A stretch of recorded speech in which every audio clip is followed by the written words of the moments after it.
Talk of the Town. नमस्कार, कार्यक्रम talk of the टाउनमा यहाँहरूलाई हार्दिक स्वागत छ। म जगदीश खरेल। पहिला बालबालिका अलिकति दोस्रो दर्जाका नागरिक जस्तो हुन्थ्यो विगत इतिहासमा हाम्रा हजुरबुवाहरूको पालामा। अहिले बालबालिकाहरू बाउआमाको अनि परिवारको प्राथमिकतामा पर्दै गएका छन्। दुःख सुख जसो तसो गरेर भए पनि छोराछोरीलाई राम्रो पढाउँ, राम्रोसँग हुर्काउँ, बढाउँ, पालन पोषण गरौँ र उनीहरूको भविष्य राम्रो भविष्य सुनिश्चित गरौँ भन्ने सायद धेरै बाबुआमालाई लाग्छ, परिवारलाई लाग्छ, अभिभावकहरूलाई लाग्छ। सायद यहाँहरूलाई पनि त्यही लाग्छ होला। तर यो सँगसँगै हाम्रो समाजले अनि हाम्रो राष्ट्रले बालबालिकालाई अझै पनि प्राथमिकतामा राख्न सकेको छैन। यो देखिएको छ। नीति निर्माण तहदेखि तलको कार्यान्वयन तहसम्म पनि हेर्यो भने कतै बालबालिका अझै पनि यो मुलुकमा दोस्रो दर्जाको नागरिककै रूपमा रहेका छन् कि उनीहरूले त आन्दोलन गर्न सक्दैनन्, जुलुस निकाल्न सक्दैनन्, चक्का जाम गर्न सक्दैनन्, विरोध प्रदर्शन गर्न सक्दैनन्। उनीहरूको त्यो काम पनि होइन।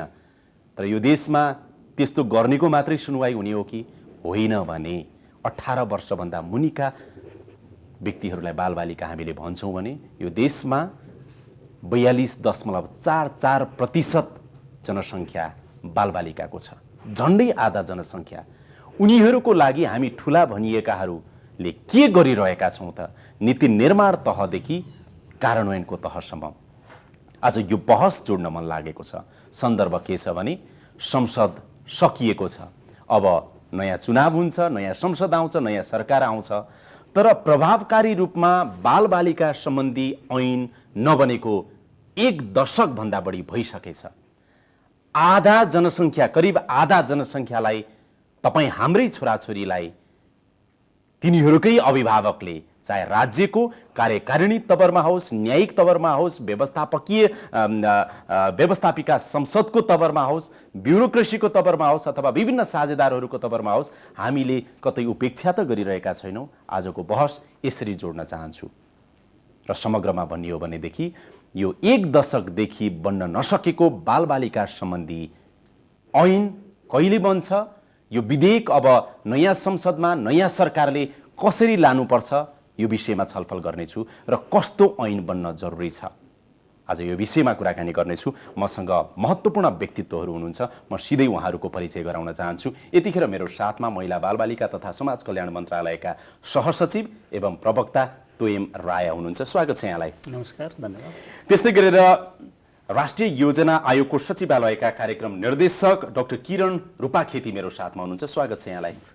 त्यस्तै गरेर बाल अधिकारका विज्ञ एवं कानुनकर्मी अधिवक्ता चन्द्रिका खतिवडा मेरो साथमा हुनुहुन्छ। यहाँलाई पनि हार्दिक स्वागत छ। र लास्ट बट नट लिस्ट, बालबालिकाको क्षेत्रमा लामो समयदेखि आफ्नो जीवन समर्पित गरिराख्नुभएका बाल अधिकार कर्मी, राष्ट्रिय मानव अधिकार आयोगका पूर्व सदस्य र समग्रमा अधिकार कर्मी नै भन्दा हुन्छ उहाँलाई गौरी प्रधान मेरो साथमा हुनुहुन्छ। स्वागत छ यहाँलाई। दर्शकहरूको लागि पनि जानकारी गराउँ, यो बालबालिका सम्बन्धी ऐन बनाउनको लागि तयार भएको यो ड्राफ्ट विधेयक जुन छ, यो विधेयकलाई महिला बालबालिका तथा समाज कल्याण मन्त्रालयले आफ्नो वेबसाइटमा राखेको छ। त्यहाँ हेरेर आवश्यक प्रतिक्रिया पनि तपाईँले इमेल पनि गर्न सक्नुहुने रहेछ, सिधै फोन गर्न पनि सक्नुहुने रहेछ शाखामा, होइन त? एकदम हो। त्यो यहाँहरूको लागि पनि म जानकारी गराउन चाहन्छु। छोटोमा भनिदिनुहोस् न, यसभित्र के छ? यो चाहिँ कस्तो छ भने विगतको ऐन चाहिँ वेलफेयर एप्रोचमा आधारित थियो र यस ऐनमा चाहिँ एउटा बालबालिका अधिकारको कुरा गरिएको छ, संरक्षणको कुरा गरिएको छ, विशेष संरक्षण गर्ने बालबालिकाको कुरा गरिएको छ, बाल न्यायको कुरा यसमा गरिएको छ, त्यसपछि सङ्गठन संरचनाको यसमा गरिएको छ र सजायको कुरा गरिएको छ। र यो हिसाबले हेर्दाखेरि चाहिँ यो चाहिँ राइट बेस एप्रोचको ऐन हो। यो ऐन चाहिँ संविधानले जे कुरालाई इन्डिकेसन गर्न खोजेको छ त्यसलाई आत्मसात गर्न जमर्को गरिएको छ। म डाक्टर साहब कहाँ आउन चाहन्छु। तपाईँ राष्ट्रिय योजना आयोगमा यो महिला बालबालिका, यो समाज कल्याण, यो क्षेत्र पनि हेर्नुहुन्छ तपाईँले? हजुर। यसमा तपाईँले विगतमा एक खालको तपाईँको यो फोर्ट छ यसमा र अहिले पनि सँगै जोडिनु भएको छ, होइन? पहिला मन्त्रालय नै हुनुहुन्थ्यो तपाईँ? हजुर, महिला बालबालिका तथा समाज कल्याण मन्त्रालय हुनुहुन्थ्यो। यसको आवश्यकता, नयाँ ऐनको आवश्यकता किन महसुस भयो सर? पहिलाको ऐन पनि छँदैछ हाम्रो, छ न त? किन महसुस भयो? हजुर, धन्यवाद खरेलजी। एकदमै राम्रो प्रश्न हो। यो विभिन्न कालखण्डमा समयक्रममा बाल अधिकारसँग केही विषयहरू जोडिएर आए, केही विषयहरू इभल्भिङ फर्ममा आए र ती बाल अधिकारको दृष्टिकोणबाट ज्यादै अत्यावश्यक भयो। जस्तो केही उदाहरणहरू म लिन चाहन्छु, जस्तो डाइभर्जनको कुराहरू, देशान्तरण। त्यसको मतलब चाहिँ बालबालिकालाई कारागारमा वा बाल सुधार गृहमा नराखेर उनीहरूलाई कम्युनिटी सर्भिसमा लगाउन सकिन्छ कि, त्यो एउटा कन्फाइनमेन्टबाट फ्रिडमतर्फ लान सकिन्छ कि भन्ने एउटा कन्सेप्ट त्यो हो। अर्को, हामीले विशेष संरक्षण र हेरचाह आवश्यक पर्ने बालबालिकाको लागि सोझै बाल सुधार गृहमा, बाल कल्याण गृहमा राख्ने गरेका थियौँ। त्यसको सट्टा अब अल्टरनेटिभ वैकल्पिक स्याहार प्रणालीमा जानुपर्छ भन्ने जस्तो कुराहरू भयो। केही इस्युजहरू इन्टरनेसनल फोरमबाट पनि आए जसको हामी पक्ष राष्ट्र हौँ। जस्तो हामी बाल अधिकार सम्बन्धी महासन्धिको पक्ष राष्ट्र हौँ र जेनेभामा CRC कमिटी छ त्यसको रिपोर्टिङ हेर्नको लागि, त्यसले पनि केही सुझावहरू दिएको छ। जस्तो अहिलेको ऐनमा 16 वर्षसम्मका लागि मुनिकालाई बालबालिका भनिएको छ, अन्तर्राष्ट्रिय स्तरमा 18 छ, त्यसलाई पनि एकोमोडेट गर्नुपर्ने आवश्यकताहरू छ। त्यसदेखि बाहेक जस्तो बालबालिका उप हुने सजायका कुराहरू, जसलाई हामी कर्पोरल पनिसमेन्ट भन्छौँ, त्यसलाई विभिन्न मुलुकहरूले वर्जित गरिसकेको अवस्था छ, त्यसलाई पनि यहाँ राख्नुपर्ने आवश्यकता थियो। र इन द मिन टाइम एउटा गिफ्टकै रूपमा भनौँ संविधान आयो, ऐतिहासिक रूपमा सङ्घीय नेपालको संविधान आयो। त्यसको धारा 39मा करिब 10वटा बुँदाहरूमा विभिन्न अधिकारका कुराहरू गरिएको छ, सहभागिताका अधिकारहरूदेखि लिएर स्वास्थ्यका अधिकार, आफ्नो आइडेन्टिटीका अधिकार, ती कुरालाई पनि इन्कर्पोरेट गर्नुपर्ने आवश्यकता थियो। त्यसै हुनाले समयक्रममा केही आवश्यकता, केही अन्तर्राष्ट्रिय प्रतिबद्धताका कारणले केही कुराहरू इन्क्लुड गर्नुपर्ने थियो र यसलाई मोर राइट बेस्ड एप्रोचमा लानुपर्ने आवश्यकताहरू थियो। त्यो कारणले चाहिँ अहिलेको ऐन चाहिँ ड्राफ्ट भएको छ। चन्द्रिका सर, जस्तो परिच्छेद 1 देखि परिच्छेद 9 सम्म रहेछ हैन, यो विधेयक ड्राफ्ट भनौँ, यसभित्र तपाईँले परिच्छेद 1 देखि परिच्छेद 9 सम्मको कुरा गरिराख्दा मुख्य भनौँ न, मुख्य बुँदाहरू कुरा गर्दाखेरि यसभित्र के छन्? यो जुन बन्नेवाला ऐन छ, यो विधेयक छ, यो विधेयकभित्र के छन् जसको कार्यान्वयन गरियो भनेदेखि चाहिँ साँच्चीकै बालबालिकाको क्षेत्रमा हामीले आमूल परिवर्तन ल्याउन सक्छौँ? बालबालिकाको सुरक्षा, उनीहरूको संरक्षण, विकास, सहभागिता जस्ता अधिकारहरूलाई प्रवर्धन गर्नु जरुरी छ, त्यसको संरक्षण गर्नु जरुरी छ, त्यसको परिपूर्ति गर्न जरुरी छ। यो ऐनको मूल ध्येय भनेको यही नै हो, बालबालिकाको समग्र रूपमा उनीहरूका हक अधिकारलाई प्रवर्धन गर्नु, सम्वर्धन गर्नु र परिपूर्ति गर्नको लागि यो ऐनको एउटा उद्देश्य रहेको छ। अब यो विधेयक मस्यौदामा हेर्ने हो भने खास गरी बालबालिकाका अधिकारहरूलाई सुस्पष्ट ढङ्गले परिभाषित गर्ने कोसिस गरिएको छ। बालबालिकाको बाँच्न पाउने अधिकार, बालबालिकाको संरक्षणको अधिकार, बालबालिकाको विकासको अधिकार, शिक्षा, पालन पोषण, त्यस्तै गरेर मनोरञ्जन, खेलकुद, सांस्कृतिक क्रियाकलाप र संविधानले केही अवधारणाहरू पनि दिएको छ। उदाहरणको लागि बाल अनुकूल न्याय, कसुरको अभियोग लागेका बालबालिकाहरूको सन्दर्भमा बाल अनुकूल न्यायको एउटा अवधारणा आयो। त्यसलाई पनि अब कार्यान्वयनको तहमा लानको लागि कानुनतः यसलाई व्याख्या गर्नुपर्ने आवश्यकता थियो। र अर्को एउटा चाहिँ बाल संरक्षणको सन्दर्भमा हेर्दाखेरि 2-3वटा अवधारणालाई चाहिँ यो ऐनले एकदमै राम्रोसँग समेटेको छ, यो मस्यौदामा समेटिएको छ। उदाहरणको लागि बालबालिका विरुद्धको हिंसा भनेर ऐनले त्यो बालबालिका विरुद्धको हिंसालाई परिभाषित गर्ने काम गरेको छ। बालबालिका विरुद्ध हुने यौन दुर्व्यवहारका कुराहरूलाई परिभाषित गरेको छ। र अर्को एउटा बालबालिका विशेष संरक्षणको आवश्यकता भएका बालबालिकाहरूको पनि एउटा सूची चाहिँ तर्जुमा गर्ने र व्याख्या गर्ने र त्यसपछि विशेष संरक्षणका आवश्यकता भएका बालबालिकाहरूलाई राज्यले सर्भिस डेलिभरी गर्दाखेरि, उनीहरूको अधिकार प्रवर्धन गर्दाखेरि एउटा विशेष प्राथमिकतामा राख्नुपर्छ भन्ने मान्यतालाई पनि यसले आत्मसात गरेको छ। गौरी सर, जस्तो अघि पनि यहाँ प्रवक्ताज्यूले पनि भन्नुभयो, अब डाक्टर रूपा खेतीले पनि भन्नुभयो कि जस्तो हामी चाहिँ नि राइट बेस्ड अप्रोचबाट चाहिँ नि यो विधेयक चाहिँ नि तयार भएको छ, त्यतातिर गइरहेछौँ भन्ने कुराहरू आयो। सायदै यो पहिला हामी वेलफेयर बेस्ट अप्रोचमा थियौँ होला, अहिले राइट बेस्ट अप्रोचमा भनेका छौँ। यो अलिकति बुझाइदिनुहोस् न, पहिलाको हाम्रो ऐन कस्तो थियो, अहिलेको ऐन कस्तो छ? बालबालिका सम्बन्धीका प्रावधानहरू चाहिँ कहिले कारखाना र कारखाना सम्बन्धीका ऐन, यो बाल श्रम सम्बन्धीका कुराहरूमा कहिले मुलुकी ऐनमा, कहिले कुनमा होइन। त्यही बेला पनि 10 वटा जतै होइन स्तनपान सम्बन्धी, स्वास्थ्य सम्बन्धी विभिन्न ऐनमा छरेर रहेको थियो र त्यसलाई एकीकृत गरेर एउटा ऐन बनाउनु पर्ने, त्यो पनि बाल अधिकार सम्बन्धीको महासन्धिको अवधारणा अनुसार। अब तर परिस्थिति कस्तो थियो भने हामी जसरी जागरुक थियौँ राजनीतिक नेतृत्व र प्रशासनिक नेतृत्व त्यतिन्जेल त्यो दृष्टिकोणबाट म्याच्योर भइसकेको अवस्था थिएन र हाम्रो सिङ्गो स्टेट नै वेलफेयर एप्रोचबाट गाइडेड थियो। वेलफेयर एप्रोच र वेलफेयर स्टेट होइन, त्यसलाई अब वेलफेयर स्टेट कल्याणकारी राज्य भएकोले कल्याणकारी अवधारणाबाट कानुन बन्नुपर्दछ भन्ने दृष्टिकोण रह्यो।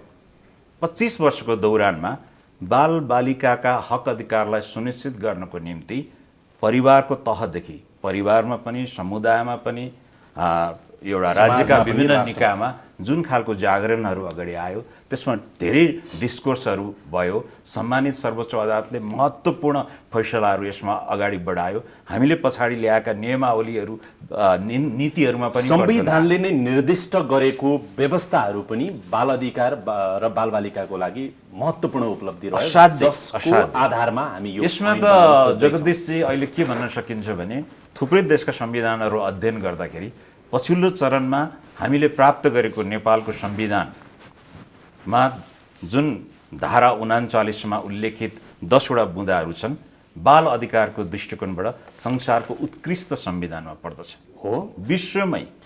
म डाक्टर किरण अब दुईटा पार्टबाट बताइदिनुहोस् त।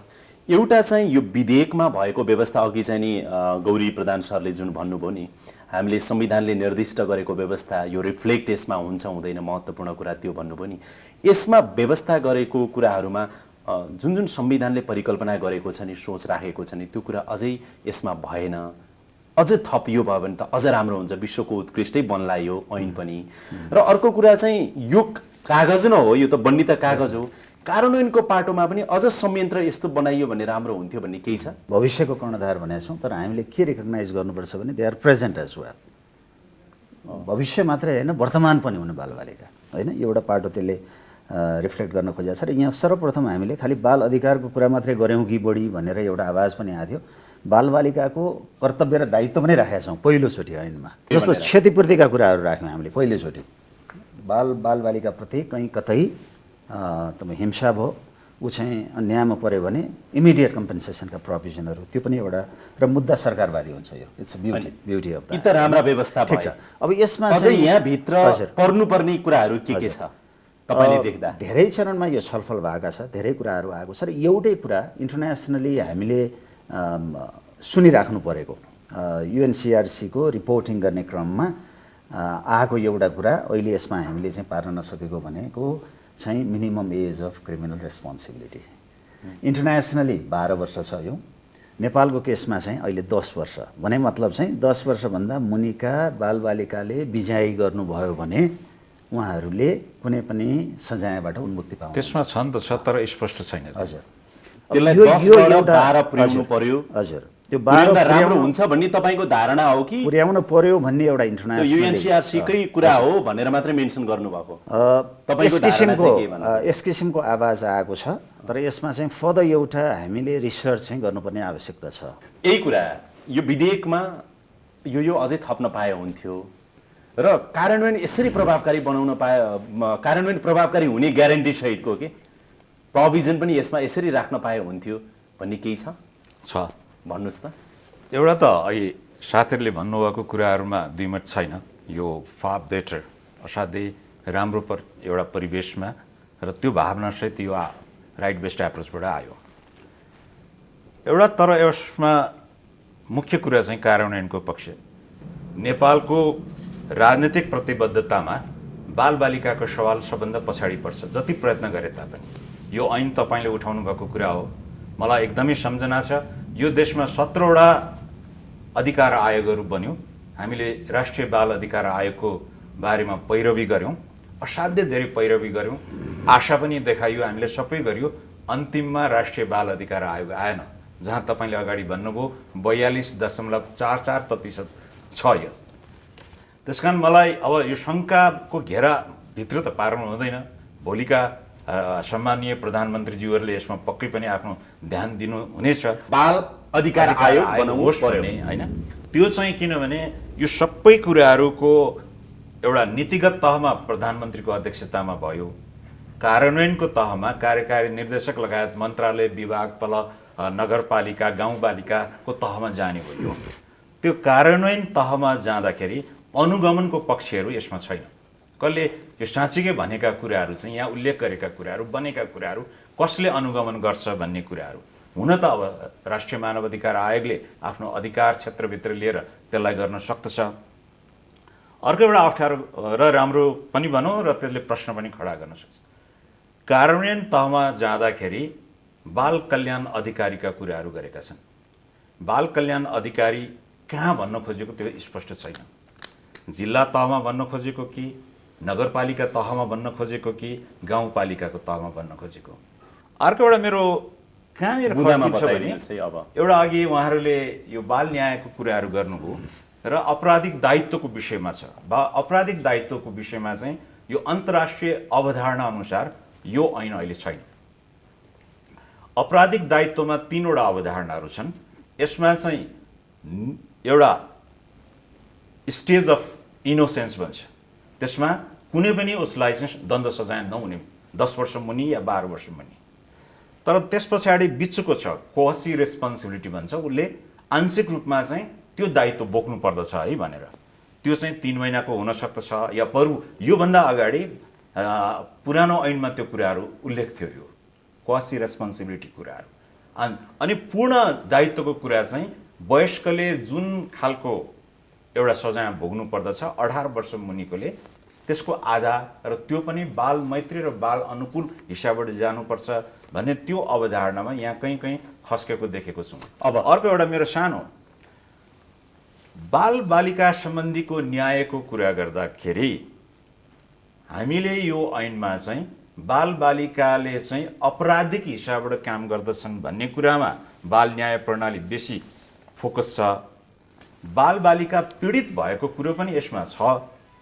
तर बाल न्याय भनेको त बाल बालिका पीडित भएको, बाल बालिका प्रभावित भएको 100 वटा केसमा 79 वटा चाहिँ पीडित र प्रभावित हुन्छ, 100 वटामा एउटा केस पीडक हुन्छ। पीडित 99% हुने भएकोले त्यो पक्ष चाहिँ पीडित अझ बढी उजागर हुनुपर्छ। पीडित मैत्री, अब यता आउँछ म प्रभावित मैत्री। हजुर प्लिज, म प्रवक्ताज्यूकोमा आउँछु। अब यति कुराहरू सुनिसके पछाडि डाक्टर किरण रूपाखेती र गौरी प्रधान उहाँहरू दुईजनाले अहिले जे कुराहरू चाहिँ यो विधेयकमा यो व्यवस्था भए अझ राम्रो र कार्यान्वयनमा अझ यसरी गयो भने राम्रो भन्नुभयो नि, तपाईँले सबै सुन्नुभयो, तपाईँको जवाफ के छ अनि तपाईँलाई लागेको कुरा पनि के छ? पहिला त तपाईँलाई साँच्चैकै यो अझै अपूर्ण छ, यसलाई पुरा गर्नुपर्छ भन्ने नै लागेको छ, अथवा उहाँहरूले जुन कमेन्ट गर्नुभएको छ यसमा तपाईँको धारणा के छ? यस्तो हुन्छ, यो बडा राम्रो प्रश्न पनि आयो र सुझाव पनि राम्रो आयो र सँगसँगै के पनि भन्नुभएको छ उहाँहरूले भने अहिलेसम्मको ऐनमा यो राम्रो हो, विश्वकै राम्रो ऐन आउँदैछ भनेपछि विश्वका धेरै राष्ट्र हामीभन्दा पछाडि रहेछन्। यस हिसाबले हामीले के भने गौरव गर्न लागेको कुरा छ भन्ने कुरा आयो। तर पनि यसै भने अहिले कतिपय कुरा विवादित वर्षको कुरामा जस्तो के भन्यो भने युएनको एउटा दस्तावेजले के भनेको छ भने युवा भनेको चाहिँ 16 वर्षदेखि 29 वर्ष भनेको छ। सिआरसीमा के भन्यो भन्दाखेरि 18 वर्षभन्दा मुनिकालाई बालबालिका भन्ने भनिएको छ, त्यो विवाद छ। र सँगसँगै त्यहाँ के भनिएको छ भनेदेखि चाहिँ कुनै पनि देशले आफ्नो अनुकूलता अनुसारले त्यो उमेर तोक्न सक्छ भनेर भनिएको छ। अब यो के गर्ने भन्ने कुरामा अझै छलफलको विषय यो पनि हुनसक्छ। र सँगसँगै अघि गौरी सरले कुरा उठाउनु भयो, वास्तवमा आएको भए हुन्थ्यो। अब सम्माननीय प्रधानमन्त्रीज्यूलाई हामीले अध्यक्ष बनायौँ, काउन्सिलको कुरा गऱ्यौँ, धेरै काउन्सिल छन् भन्ने कुरा हो। र अब अहिले हामी कहाँ मलाई के लाग्छ भने धेरै ऐनहरू छन्, कतिपय ऐनहरू कार्यान्वयन भएको छैन। त्यो ऐनमा लेखिएको कुरा नराम्रो भएर होइन, हामी आफू प्रतिबद्ध नभएर हो। प्रतिबद्ध हुन सक्यौँ भने यो ऐन पनि कार्यान्वयन हुन्छ। र मलाई लाग्छ यति ऐनका कुराहरू कार्यान्वयन मात्रै गर्न सक्यौँ भने पनि यो विश्वमा नेपाल भन्ने देशले बालबालिका क्षेत्रमा साँच्चै राम्रो काम गरेको छ भन्ने चाहिँ हुन्छ, त्यो देखिन्छ। र सँगसँगै के भने यति मैले भन्दाखेरि के भन्न खोजिरहेको छैन भनेदेखि चाहिँ होइन त्यसो भए अरू कुरा नथप्ने त अब सबै कुरा थप्ने हो। तर फेरि कतिपय कुरा कस्तो पनि हुँदो रहेछ भने हाम्रो के भनेदेखि चाहिँ आर्थिक अवस्था अन्तिममा गएर चाहिँ के भने राज्यको अर्थतन्त्रमा कुरा आउँछ। जस्तो उहाँले अघि भन्नु पीडित मैत्री अझै बढी बनाउन सकिन्थ्यो, हामी 1% बढी प्राथमिकता दियौँ, त्यो त ठिक छ एकदम होइन। यहाँले भनेको कुरा एकदम म सहमत छु, गौरी सरले भनेको कुरामा सहमत छु। तर पनि हामीले यो ऐनमा क्षतिपूर्तिको कुरा राखेका छौँ। हाम्रो कति ऐनमा छ? र सँगसँगै के अझै बनाउन सकिन्थ्यो के राख्ने त उहाँले र भन्नुभयो अहिले हामीले के पनि गर्न खोजेको 12 वर्षतिर पुर्याउने हो कि भन्ने कुराहरू पनि आयो नि त्यो सम्भव छ या छैन अनि यस्तो छ सम्भव असम्भव भन्दा पनि के भनेदेखि हाम्रो परिस्थिति के हो अहिले हाम्रो के भनेदेखि चाहिँ अपराधको प्रवृत्ति कस्तो छ त्यो ट्रेन्डलाई नै हेर्नुपर्छ र यो हामीले छलफलमा ल्याएको ड्राफ्ट हो यो विधेयक हो विधेयक पनि छलफलको चरणमा छ यो ऐन होइन ऐन होइन त्यस कारणले यो मस्यौदा हो यो धेरै चरणमा छलफल हुन्छ र कस्तो ऐन बन्नुपर्छ मलाई लाग्छ भनेदेखि चाहिँ त्यस्तो ऐन बनोस् जुन प्रभावकारी होस् लागू गर्न सकियोस् हामी सबै लागू गरौँ र राम्रो कुरा लेखेर अनि त्यो कार्यान्वयन नगर्ने हो भने अघि यहाँकै शब्द मैले साफरी लिएँ यहाँ यो कागज हो कागज बनाएर केही काम छैन त्यस कारणले गर्दा कार्यान्वयन अघि बनाउनुपर्छ र अझै पनि यसलाई के भने थप गर्ने ठाउँहरू धेरै छन् के गरेर थप्न सकिन्छ तर थप्ने कुरा पनि कस्ता हुन् भने चाहिँ भोलि हाम्रो अर्थतन्त्र आर्थिक दायित्व हाम्रो क्षमताले भ्याउने गरी गर्नुपर्छ गर्न सकिएन भने फेरि त्यो दफा छोड्छ अहिले मैले यहाँ ऐनको नाम नलिकन भन्यो भने करिब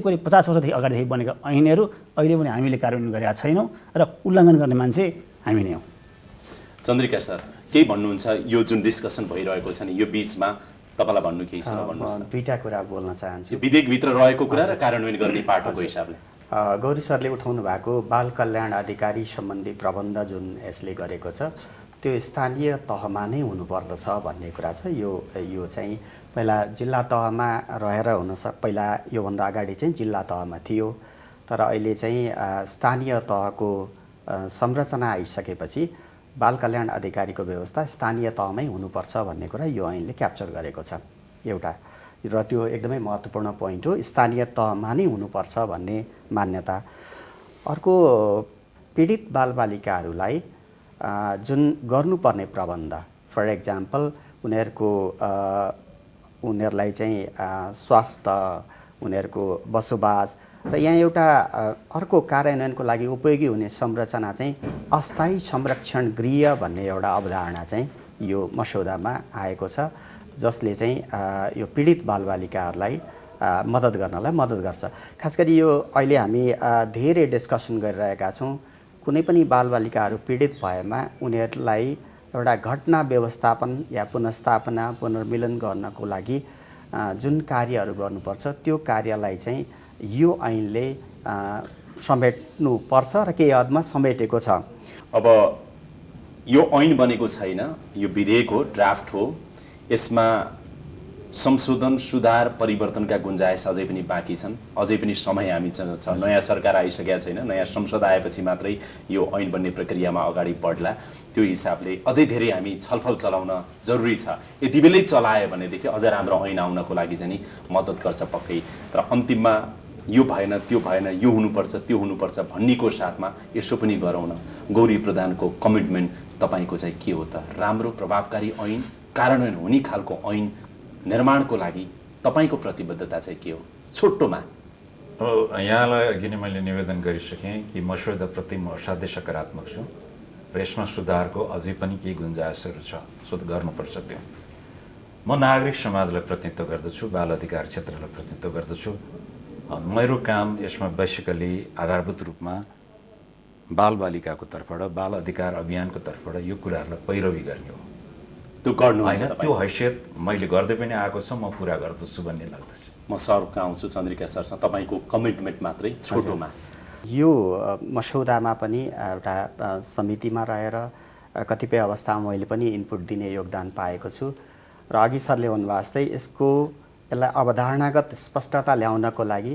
यो सेक्टरमा काम गरिरहेको व्यक्तिको हिसाबले मैले कन्ट्रिब्युट गर्ने कुराहरू र यसलाई पनि हामी यो मस्यौदालाई पनि क्रिटिकल्ली हेरिरहेका छौँ र यसको कार्यान्वयन पाटोमा पनि व्यक्तिगत हैसियतमा म कुनै पद ओहदा जिम्मेवारीमा रहेको व्यक्ति होइन र एउटा कानुन व्यवसायीको हिसाबले मेरो तर्फबाट सदा प्रतिबद्धता रहन्छ डाक्टर किरण हजुर यसलाई कार्यान्वयनमा लाने क्रममा आर्थिक पक्ष चाहिँ सशक्त भएर आउँछ केही नयाँ प्रोभिजनहरू थपेका छौँ त्यसका लायबिलिटीहरू छन् त्यस हुनाले आर्थिक पाटोको सँगसँगै अब कार्यान्वयनमा जाने क्रममा अहिले महिला बालबालिका समाज कल्याण मन्त्रालयले एउटा राष्ट्रिय कार्ययोजना बनाइरहेछ बालबालिका सम्बन्धी त्यसमा यी कुराहरू पर्नुपर्ने भयो र त्यसलाई चाहिने बजेटका कुराहरू जुन छन् प्रोग्रामिङका कुराहरू जुन टेक्निकली ब्याक स्टपिङ सर्भिसको रूपमा दिनुपर्ने हुन्छ प्लानिङ कमिसनबाट त्यो सधैँ उपलब्ध हुन्छ र यसमा गरिनुपर्ने सुधारका सन्दर्भमा नि म एउटा चाहिँ प्लानिङ कमिसनभित्र नै अर्को एउटा हामी चाहिँ डिबेट गर्छौँ त्यहाँ पनि एउटा छलफल गरेर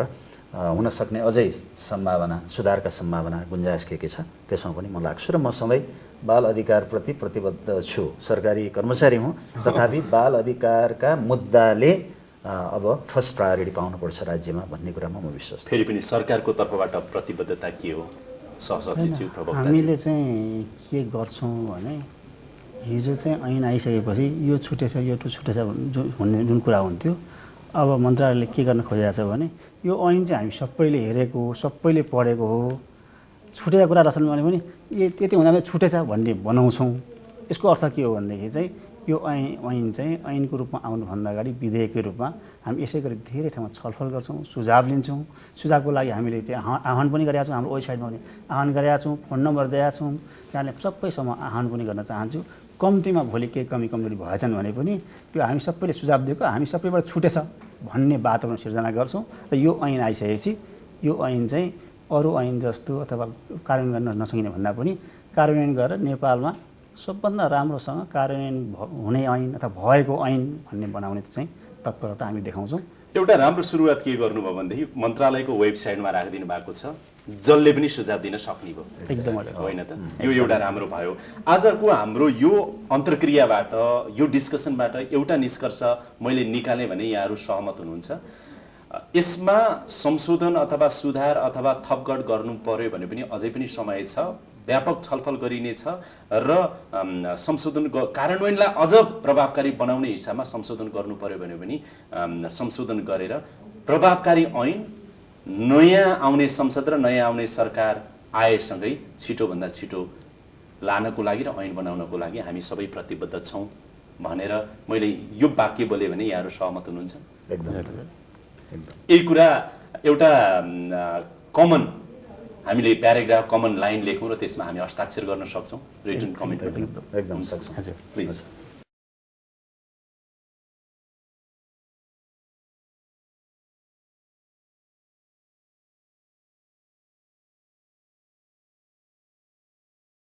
यो रिटन कमिटमेन्ट यहाँहरू चारैजनाले चाहिँ नि व्यक्त गर्नुभएको छ, त्यो एकचोटि चाहिँ चन्द्रिका सर पढेर सुनाइदिनुहोस् त। प्रतिबद्धता बालबालिकाको हक अधिकार परिपूर्तिको लागि बन्दै गरेको बालबालिका सम्बन्धी ऐनको मस्यौदालाई पूर्ण र कार्यान्वयन गर्न सकिने एवं उत्कृष्ट ऐन बनाउनको लागि र ऐन पारित भएपछि कार्यान्वयन गर्नको लागि हामी व्यक्तिगत र पदीय हैसियतमा प्रतिबद्धता व्यक्त गर्दछौँ। यहाँहरू चारैजनाको प्रतिबद्धता हो, त्यहाँ लिखित यहाँहरूले प्रतिबद्धता व्यक्त गर्नुभएको छ, यहाँहरूको सिग्नेचर छ।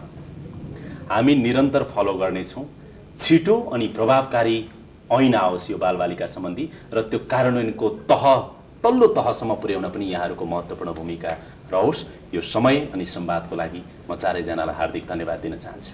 धन्यवाद। हवस् त, यसका साथै अहिलेको लागि यो कार्यक्रम यहीँ भिड मार्ने अनुमति चाहन्छु। कार्यक्रम युनिटका सम्पूर्ण सहकर्मीहरूको साथमा मलाई पनि बिदा दिनुहोस्। नमस्कार।